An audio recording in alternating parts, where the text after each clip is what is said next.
우리 하나님 말씀을 보겠습니다. 요한복음 20장 19절에서 23절 말씀입니다.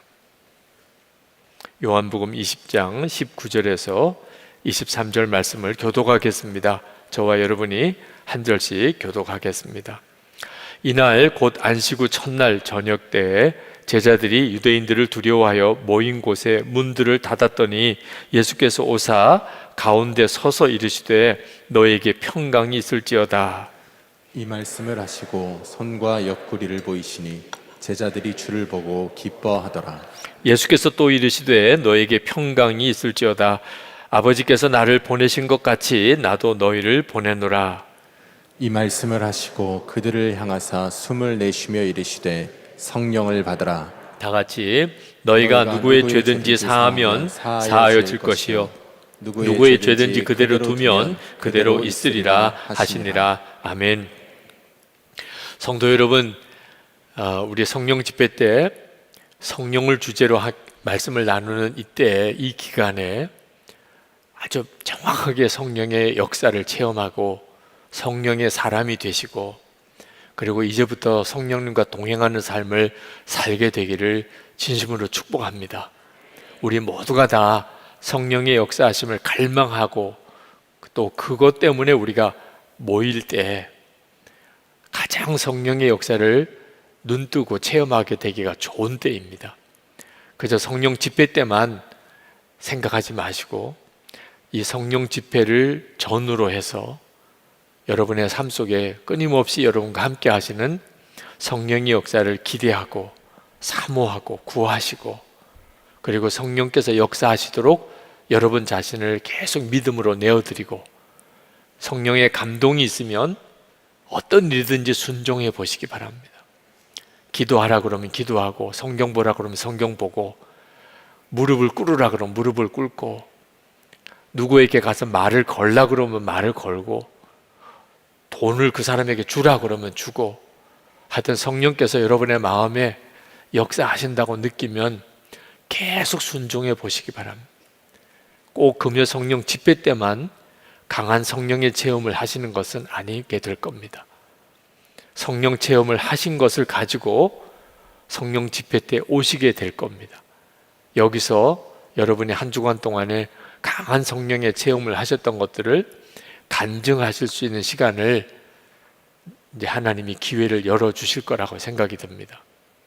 어느 목사님이 영국에 유학을 가 있는 자매 이야기를 하셨어요.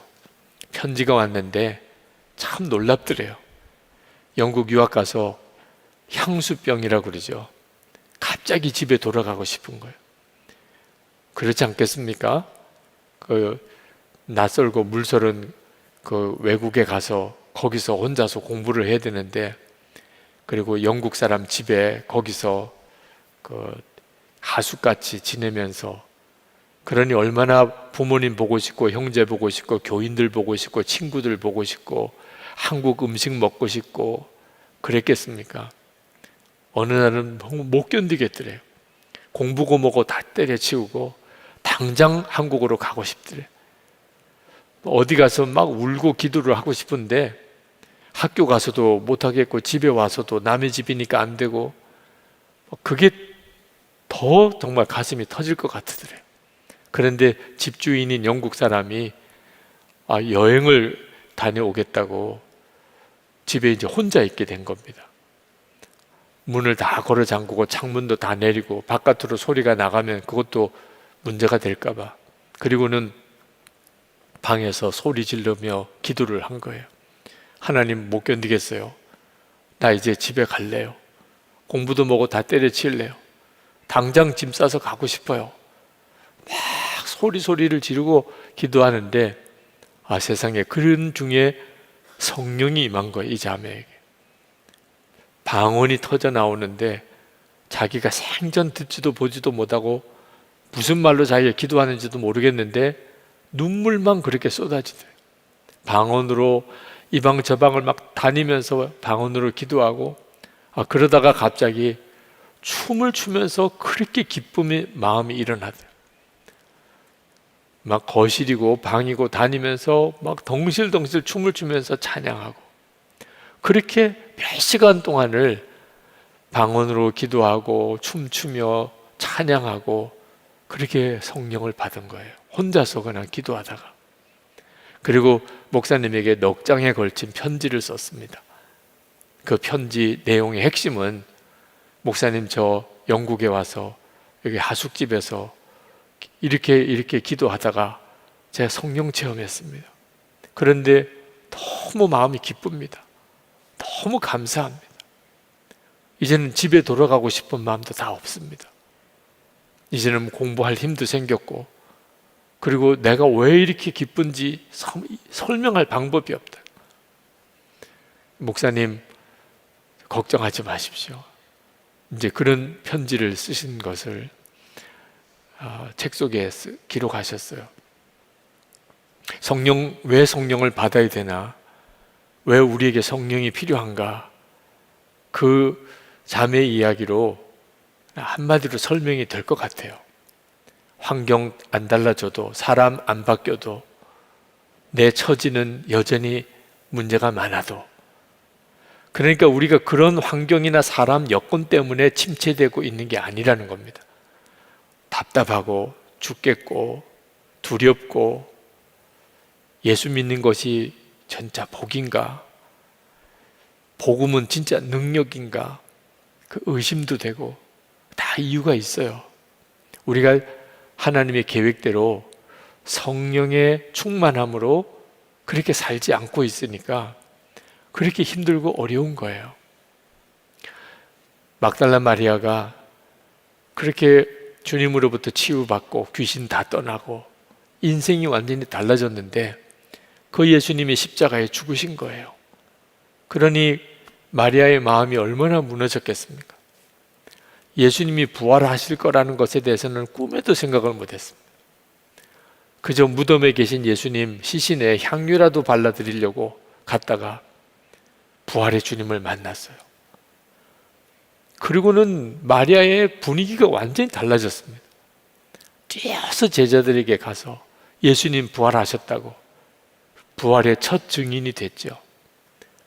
부활하신 예수님을 만난 거 하나가 모든 걸 바꾸어 놓았어요.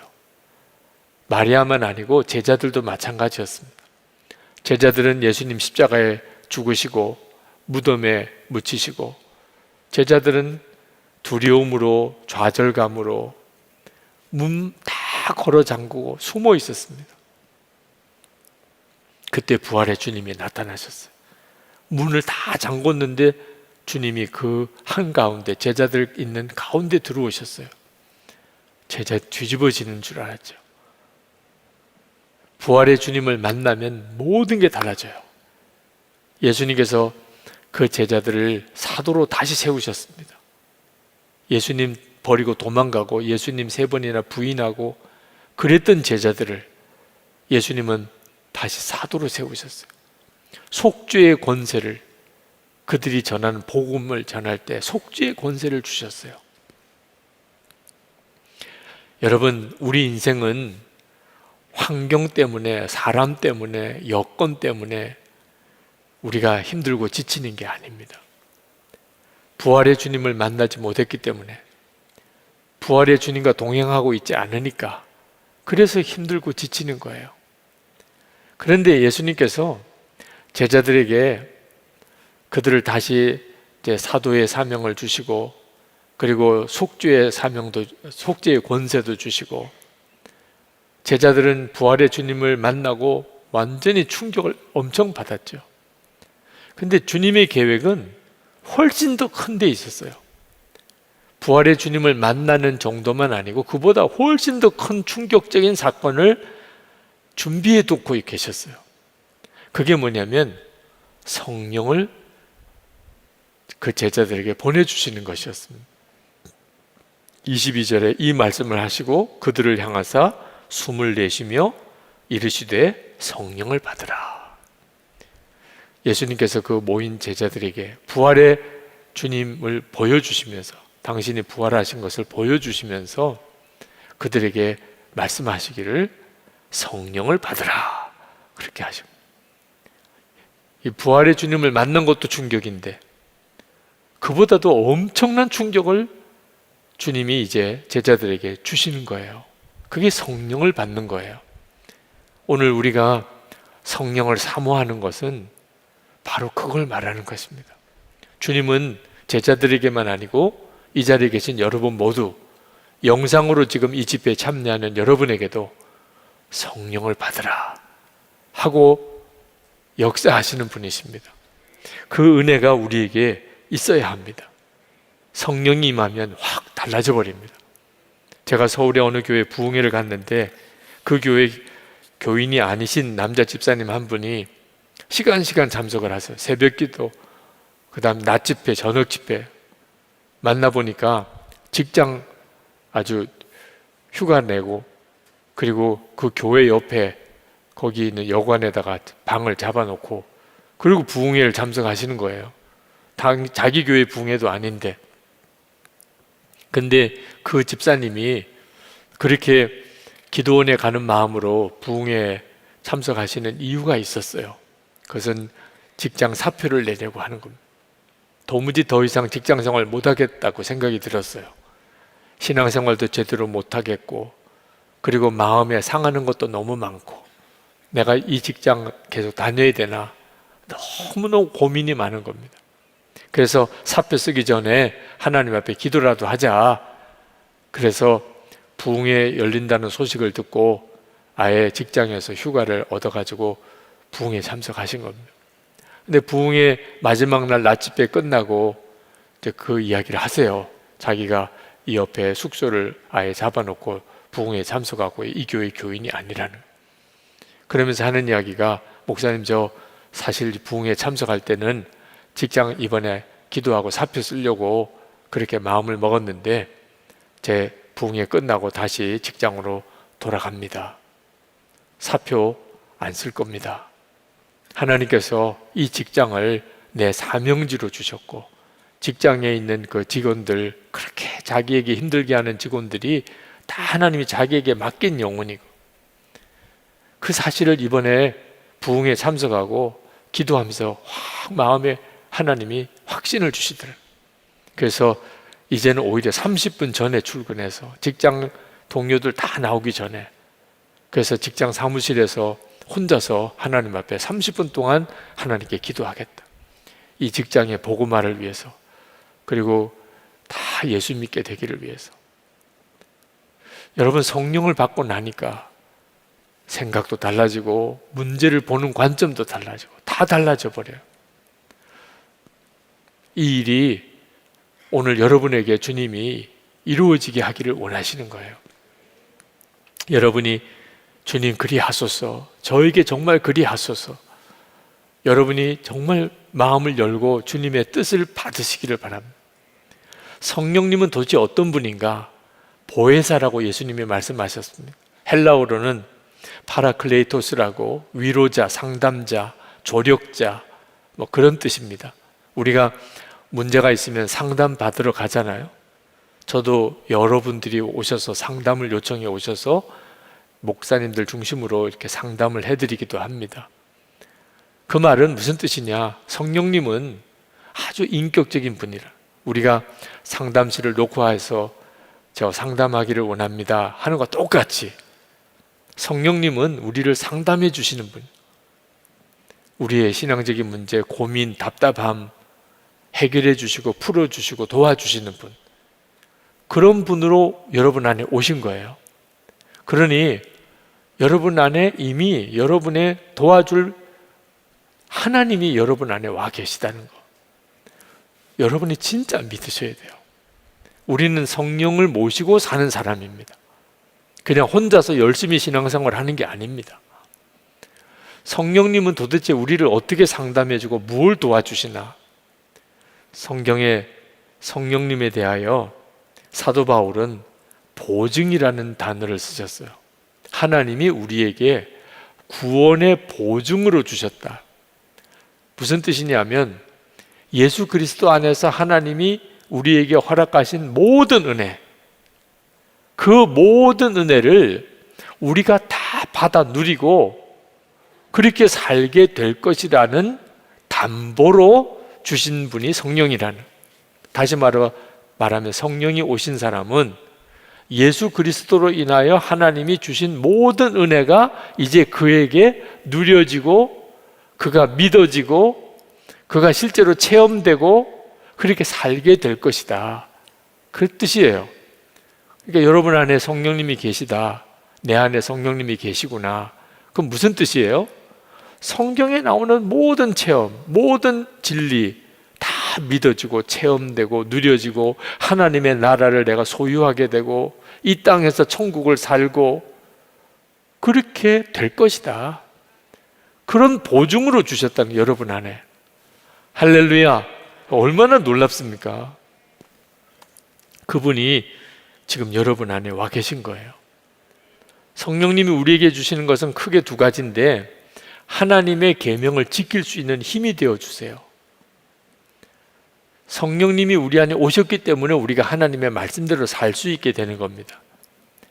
예수님께서 제자들에게 주신 명령이 내 계명을 지키라 그리고 복음을 전하라 이 두 가지 계명을 주셨어요. 그런데 이거는 성령께서 그렇게 하게 해주신다는 겁니다.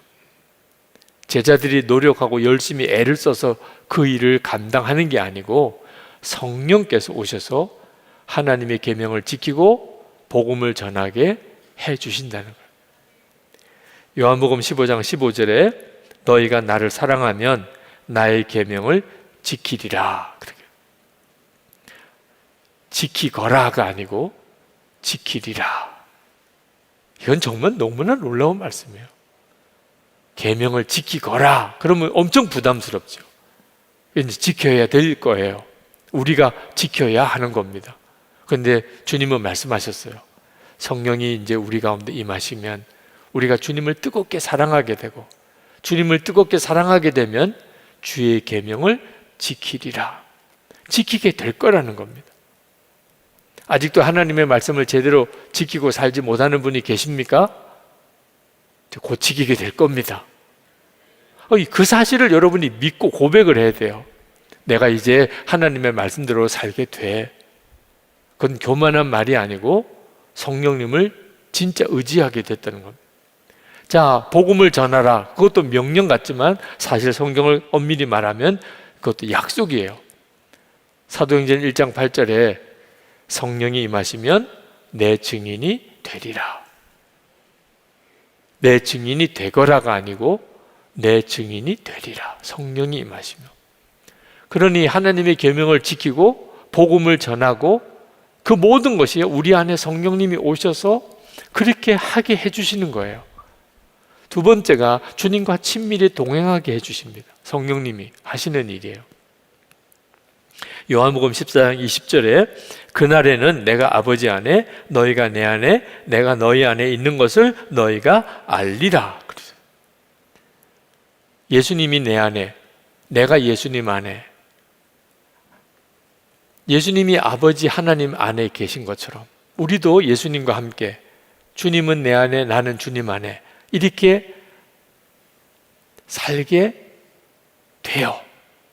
내가 그렇게 살려고 노력하는 게 아니에요.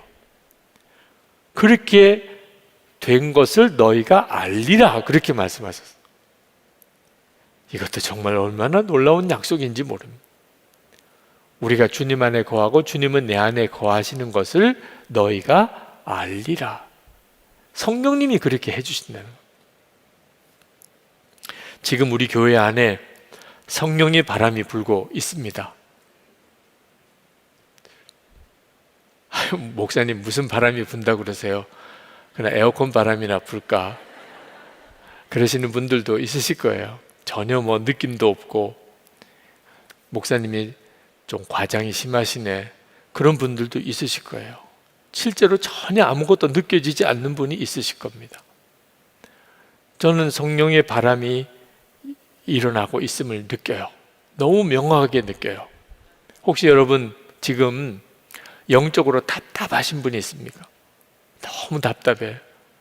뭐 돈이 없는 것도 아니고 뭐 가족들이 뭐 문제가 있는 것도 아니고 그런데 이상하게 나는 답답해. 예수 믿는 것이 이렇게만 사는 거 아닌데 왜 나는 이렇게 믿음의 눈도 안 뜨이고 난 이렇게 기도도 잘 안 되고. 왜 그렇지? 그런 분 계십니까? 또는 영적인 간절함이 있는 분, 오늘 밤에 난 정말 주님 붙잡을 거야. 주님 오늘 역사 안 하시면 저 오늘 안 갑니다. 우리 경비하시는 권사님 끄집어내도 나 안 갈 겁니다. 하나님, 저 오늘 여기다가 아예 무덤 만들겠습니다. 죽이든지 살리든지 하여튼 만나주세요. 이런 분 혹시 있으십니까? 그 영적인 답답함, 영적인 갈망, 그게 뭡니까 도대체? 그게 성령의 역사인 거예요. 여러분이 이렇게 살면 안 되는데, 나 이렇게 살면 안 되는데, 그건 성령님께서 그렇게 깨우쳐 주시는 거예요. 성령의 근심이라고 하죠. 영적인 갈망, 뭐 옆 사람도 안 그러고 뒷 사람도 안 그러는데 왜 나는 이렇게 오늘 주님을 향한 마음이 이렇게 뜨겁고 간절하지? 통성기도만 하면 나는 왜 그렇게 울지? 그 다 무슨 역사죠? 성령의 역사죠. 영적인 답답함, 영적인 갈망, 다 지금 성령의 바람을 느끼고 있는 거예요. 여러분 안에 내가 신앙생활 정말 바뀌면 좋겠다. 나도 이제 살아계신 주님과 동행하면 좋겠다. 여러분, 이런 마음이 전부 성령께서 역사하신 거예요. 여러분에게 성령의 바람이 느껴지십니까? 이렇게 물으면 이런 어떤 세상에 나가서 자연에서 느끼는 그런 바람이 아니고 비유로 설명을 하신 거예요. 바람은 보이지 않지만 느껴지기는 하잖아요. 여러분이 산책을 쭉 하다 보면, 산에 올라가다 보면, 바닷가에 가보면 바람이 보이지는 않지만 느껴지잖아요. 바람이 많이 부네, 뭐 바람이 시원하다, 이렇게 표현하잖아요. 우리가 성령의 역사를 눈에 전혀 안 보여요. 지금도 성령님이 보이나요? 그런데 느껴져요. 그 영적인 답답함, 영적인 간절함으로 성령이 이미 내 속에서 강하게 역사하고 있죠. 저는 저 자신에게 그런 간절함이 올 연초부터 있었어요. 그래서 이 가정 부흥이 끝나고 나면 그러면 성령 집회는 주제를 성령을 해야 되겠다. 이미 올 3, 4월에 그런 마음이 간절해서 지금 6월 들어와서 성령을 주제로 성령 집회 때 말씀을 나누고 있는 거예요. 제 속에는 너무너무 강하게 성령의 바람이 불고 있어요. 여러분도 아마 틀림없이 그렇다고 싶습니다. 지금 여러분은 은혜의 강가에 서 있는 겁니다. 지금 태풍이 오는 길목에 서 있어요. 지금은 그저 바람이 산들산들 부는 정도지만 느낌이 있잖아요. 태풍이 오는 그 바람은 느낌이 있잖아요. 이 조금 지나면 뭐 차도 다 넘어지고 뭐 나무도 뽑히고 이런 엄청난 바람이 올 거다. 지금이 꼭 그와 같은 때. 여러분, 예수님이 부활하기 직전에 제자들의 상태가 어떤 줄 아십니까? 완전히 다 무너졌어요. 예수님 십자가 달리실 때 다 도망갔거든. 베드로는 3번이나 부인하고. 그들은요, 완전히 마음이 다 무너졌어요. 이제는 끝났다 싶었어요. 예수님 죽으면 그걸로 끝이라고 생각했어요. 자기들도 이제 붙잡혀 가서 죽을까 봐 얼마나 두려웠는지. 기도가 됐겠습니까? 사람이요, 너무 힘들면 기도도 안 돼요. 찬송이 됐을까요? 찬송도 안 됐을 거예요. 그게 예수님 부활 직전의 제자들의 모습이었어요. 그러므로 지금 여러분 중에 기도도 안 되고 찬송도 안 되고 믿어지지도 않고 나 자신의 미래에 대한 아무런 소망도 안 보이고 그런 분들이 계시다면 수지 맞은 분들, 네, 예수님 부활 직전에 제자들하고 똑같은 거. 그래서 오늘 기도할 때 주여, 제가 그 사람이군요. 이제 주님 만나는 것만 남았어요. 그렇게 되는 거라니까. 그러니 지금 현재 여러분이 무너졌다든지 낙심된다든지 희망이 없다든지 절대로 거기에 여러분이 현혹되지 마시기 바랍니다. 그럼에도 불구하고 주님께로 나왔다는 것 자체가 중요한 거예요. 그런 처지인데도 불구하고 이렇게 영상으로라도 성령 집회에 참여하는 것 자체가 뭐라고 설명할 수 없는 하나님의 강권적인 이끄심이 있는 거예요. 성령은 분명한 체험으로 알게 되어 있습니다. 성경 공부나 설교를 듣고 성령을 아는 게 아닙니다. 성령에 대해서 지식적으로는 조금 알겠지만 성령은 반드시 체험으로 알게 되어 있어요. 오순절 성령이 임하실 때, 그 전에 성령에 대해서 많이 들었어요. 예수님께서도 성령이 임할 것에 대한 말씀을 많이 하셨어요, 제자들에게. 그러나 그들이 오순절에 성령이 실제로 임하는 체험을 하기 전에는 성령에 대해서 알지 못했습니다. 성령의 역사로 살지도 못했고요. 지금 우리에게도 분명한 성령의 체험이 필요합니다. 성령님은 배워서 들어서 아는 분이 아닙니다. 그런데 한 가지 분명한 것은 성령의 역사를 권능이나 은사로만 체험하려고 하면 안 된다는 거예요. 이제 그 뒤에 은사도 하나님의 능력으로 체험되는 역사도 이제 주님이 허락하실 거예요. 성령의 역사에는 반드시 그 역사가 있으니까. 그러나 그것부터 먼저 기대하고 매달리면 성령님에 대해서 완전히 왜곡하게 됩니다. 그래서 얼마나 많은 사람들이 성령의 역사를 체험하고도 미혹을 받고 타락했는지 몰라요. 성령을 잘못 이해했기 때문에요. 여러분에게 있어서 어떤 은사나 능력, 권능의 체험보다 더 놀랍고도 분명한 체험이 먼저 있다는 사실을 정확히 알아야 합니다. 그 체험이 뭐냐면 진리가 믿어지는 체험이에요. 성경의 진리가 믿어지는 체험. 저는 고등학교 다닐 때 예수님이 믿는 자들 안에 이미 거하신다, 이 말씀을 듣고도 안 믿어졌어요. 그게 성령으로 살지 않은 사람이에요. 성경의 진리가 안 믿어지는 거예요. 여러분 중에도 성경을 읽고 안 믿어지는 구절들이 많이 있을 겁니다. 예수님은 내 안에 계시다. 우리는 하도 많이 듣지만 아마 여러분 중에는 또는 영상으로 보시는 분 중에는 오늘 거의 처음 들으시는 분도 있을지 모르겠어요. 안 믿어지더라고요. 고등학교 다닐 때. 그때는 믿는 척 했어요. 그런데 참 놀랍죠. 주님께서 그게 믿어지게 하셨어요. 그게 성령의 가장 놀라운 체험이에요. 죽은 자가 살아나고 병든 자가 고침받고 방언을 하고 예언을 하고, 이런 은사보다도 주 예수님이 내 안에 거하신다는 게 믿어지는 역사, 이게 훨씬 더 강력한 체험이에요. 저는 성령님께서 제 안에 계시는 것이 믿어지는 첫 번째 단계가 내가 예수님을 주님이라고 거짓 없이 자연스럽게 그렇게 고백하고 있는 것, 그게 성경에 성령이 아니하고는 누구도 예수를 주라고 할 자가 없느니라. 그 말씀에서 눈이 확 열렸어요. 그럼 내 안에 계시구나. 성령이 아니하거든 누구도 예수를 주라고 할 자가 없다. 그러면 나는 이미 성령님이 내 안에 계신 거잖아. 그 말씀 하나로 눈이 열리게 되고, 그리고 내 안에 주님이 계시구나.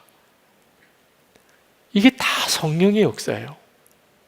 진리가 믿어지는 거예요. 나는 죽고 예수로 사는 로마서 6장과 갈라디아서 2장 20절에 그 말씀을 처음에 볼 때도 엄청 충격이었어요. 죽었다는데, 이거 벌써 내가 죽었다는데 이걸 어떻게 믿어야 돼요? 난 안 죽었는데 예수님과 함께 죽었다 그러고. 그런데 그 진리를 선포하고 그 진리를 성도들에게 가르치려고 그 문제 말씀을 붙들고 기도하는 중에, 와, 내가 진짜 죽었구나. 예수님과 함께 내 옛사람이 죽음으로 내가 더 이상 죄의 종이 아니고 이제는 예수님을 따라 사는 자가 되었구나. 그게 확 믿어지는 거예요. 그건 정말 춤을 출 듯이 기쁜 거예요. 여러분 안에 이렇게 진리가 믿어지는 역사, 전에는 안 믿어졌는데 지금은 믿어지는 역사가, 이게 성령의 강력한 역사예요. 두세 사람이 모인 곳에 나도 그들 중에 있느니라. 알기는 알지만 예수님이 지금 우리와 같이 계시구나. 믿어져야 관심이 예수님께로 갈 거 아니에요. 여러분, 아까 보혈 찬송 부를 때 우리가 예수님을 바라보자고.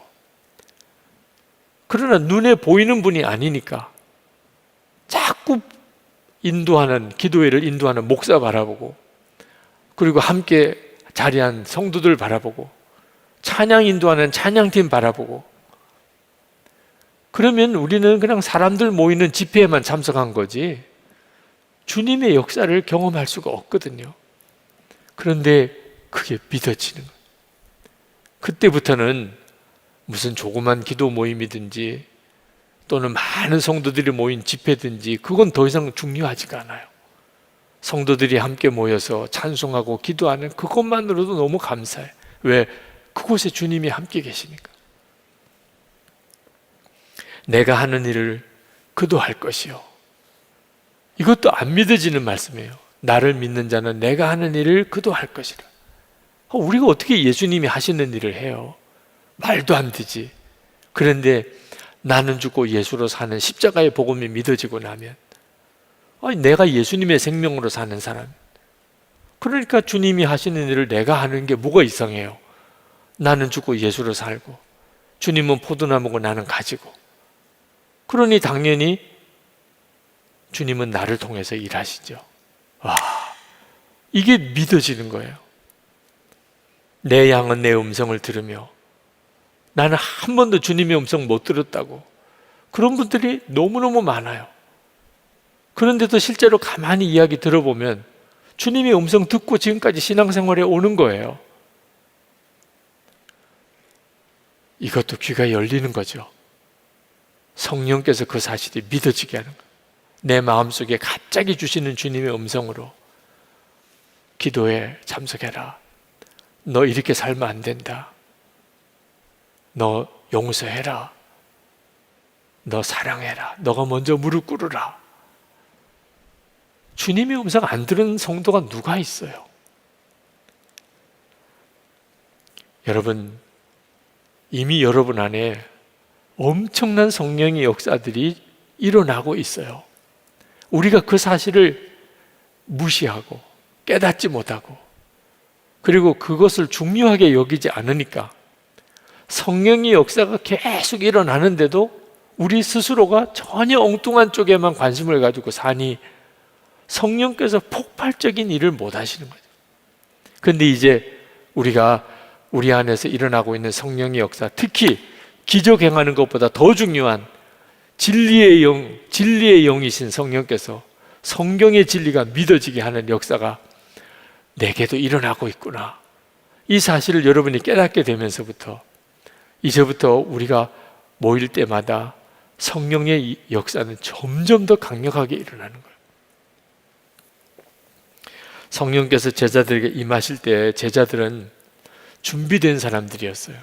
그래서 오순절 마가다락방에 성령이 그렇게 강하게 임하셨던 거예요. 근데 무슨 준비가 됐던 거죠?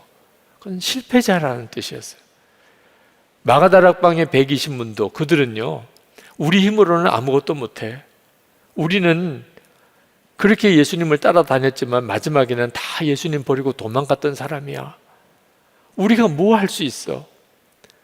그게 절실히 깨달아진 사람이에요.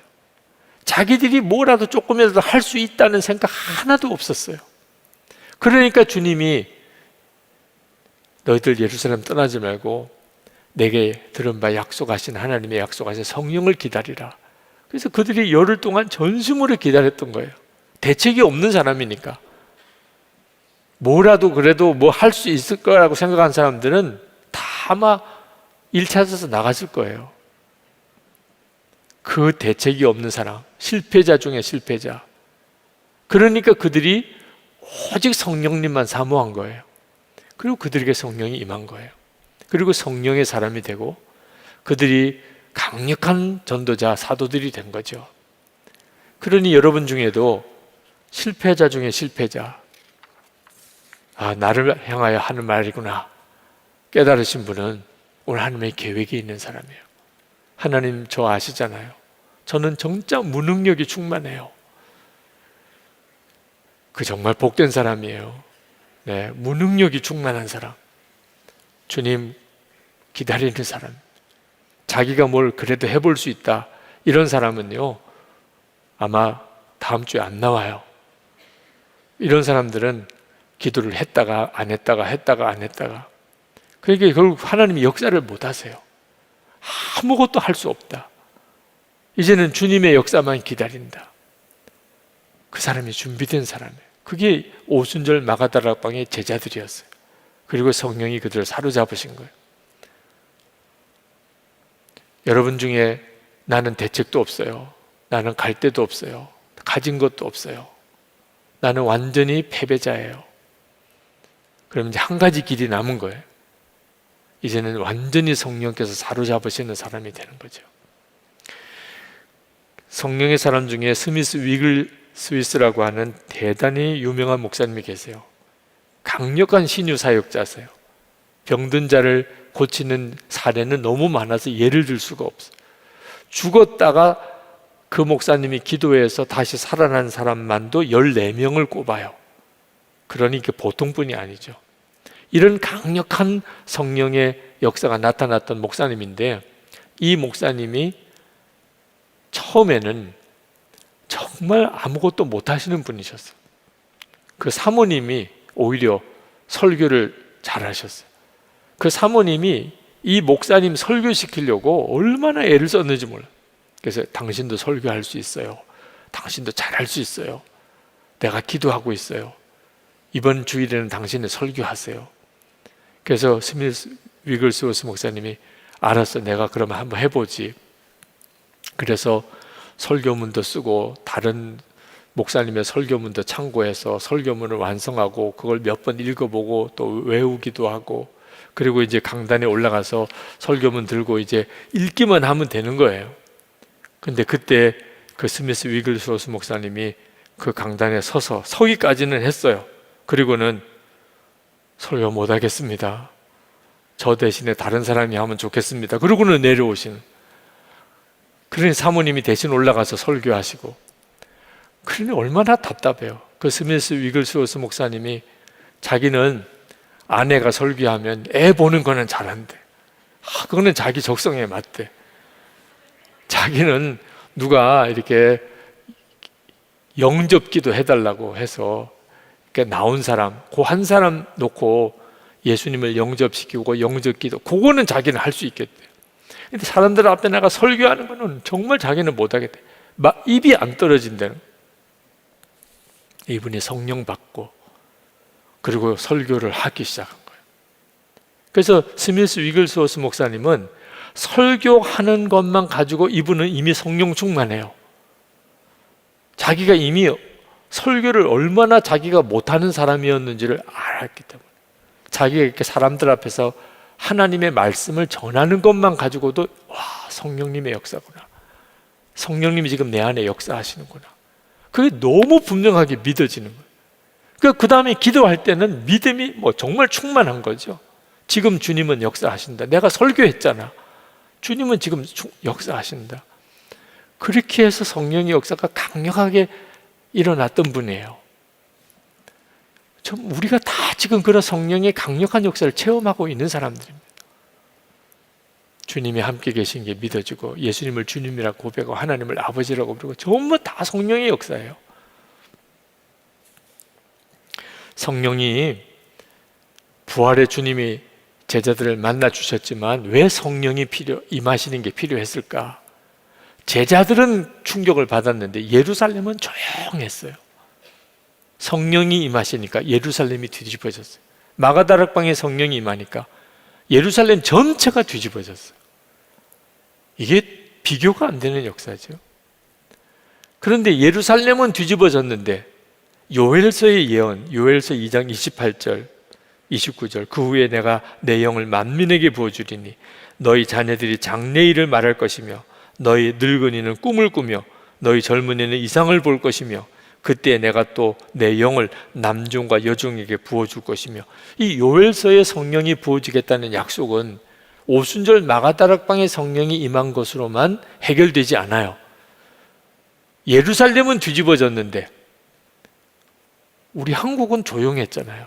그때 2000년 전에. 근데 지금 어떻습니까?